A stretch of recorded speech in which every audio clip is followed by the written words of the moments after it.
প্রাণপ্রিয় আমার চাকরিপ্রার্থী ভাই ও বোনেরা, আশা করি আপনারা সকলেই ভালো আছেন। প্রাণী সম্পদ অধিদপ্তরে কম্পিউটার অপারেটর মুদ্রাক্ষিক পদের কিন্তু পরীক্ষা হতে যাচ্ছে এই রানিং মাসের 19 তারিখ রোজ শুক্রবার।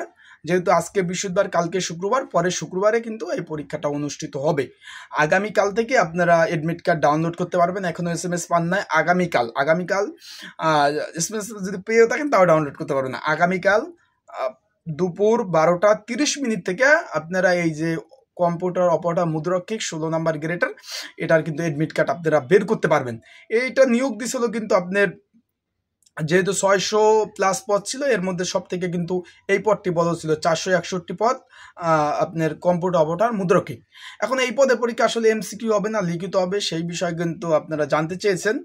তাদের যে ওয়েবসাইটে যে আপনার যে একটা নোটিশ বোর্ড দিয়েছে, জরুরি নোটিশ বিজ্ঞপ্তি বা জরুরি বিজ্ঞপ্তি, সেখানে কিন্তু বলা হয়েছে ঢাকা শহরে মানে 38টি স্কুল অ্যান্ড প্রতিষ্ঠানে এই পরীক্ষাগুলো অনুষ্ঠিত হবে 1 ঘন্টা ব্যাপী। এখন আপনারা আপনাদের সহজভাবে আমি একটু বলে দেই। এই পরীক্ষা বিগত সালে পরীক্ষা হয়েছে MCQ ভাই, লিখিত হয় নাই। বিগত সালে সব পরীক্ষা প্রাণী সম্পদ অধিদপ্তরের সব পরীক্ষা হয়েছে MCQ। আপনাদের সহজভাবে আমি বলে দিই, MCQ পরীক্ষা হয়েছে। এবং 2 নম্বর পয়েন্ট হলো, এটা ফার্স্ট পয়েন্ট। 2 নম্বর পয়েন্ট হলো কম্পিউটার অপারেটরে কিন্তু খেয়াল করবেন সব জায়গায় পরীক্ষা লিখিত হইলে 1.5 ঘন্টা হয়। খেয়াল করবেন, এটা সব দপ্তরে লিখিত হইলে 1.5 ঘন্টা হয় এবং যদি আপনার MCQ হয় 1 ঘন্টা হয়। এই দিক দিয়ে একটা প্লাস পয়েন্ট, মানে MCQ হওয়ার সম্ভাবনা 100তে 100%।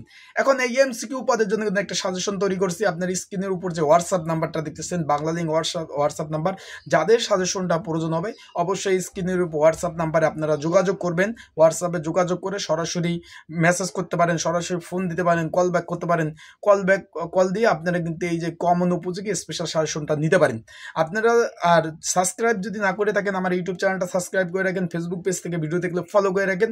সর্বোপরি আপডেট কিন্তু আপনারা পাবেন। আপনারা ধরে নেন এটা আপনার MCQ পরীক্ষা হয়ে গেছে, MCQ পরীক্ষা হবে। কারণ আর বিগত সালে কোনো লিখিত পরীক্ষা হওয়ার কোনো নাই, কোনো রেকর্ড নাই। তার মানে MCQ পরীক্ষা। সেইভাবে আপনাদের প্রিপারেশন নিতে হবে। আর 4টা মার্ক থাকবে, মাইনাস মার্ক থাকবে কিনা এইটা কিন্তু আপনাদের প্রশ্নের উপরে লেখা থাকবে। বা এডমিট কার্ড ডাউনলোড করলে পরবর্তীতে আপনার একটা ধাপে ধাপে আপনারা জানতে পারবেন যে মাইনাস মার্ক আসলে থাকবে কি থাকবে না। এই ধরনের সকল ধরনের তথ্য কিন্তু আপনারা ওইভাবেই জানতে পারবেন। আর চোখ রাখতে হবে আমার ইউটিউব চ্যানেলে, ফেসবুক পেজে। যখন যে তথ্য পাবো আপনাদের মাঝে সেই তথ্য কিন্তু আমি দেওয়ার চেষ্টা করব। তাই আজকের ভিডিওটা এই পর্যন্ত সমাপ্ত করলাম। MCQ পরীক্ষা, MCQ ওইভাবে প্রিপারেশন নেন। আপনাদের যাদের সাজেশন লাগবে অবশ্যই যোগাযোগ করবেন আমার সাথে। সাজেশন নিয়ে আপনারা সুন্দরভাবে আপনারা পড়তে পারবেন।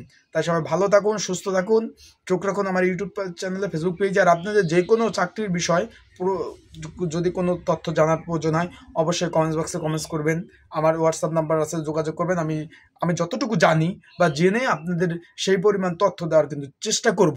তাই পরীক্ষার সময় কিন্তু বেশি দিন নাই। কালকে শুক্রবার হলে পরের শুক্রবার, মানে 1 সপ্তাহ হাতে বাকি আছে। ওইভাবে প্রিপারেশনটা আপনারা নিতে পারেন। 1 সপ্তাহ বাকি আছে, 1 সপ্তাহ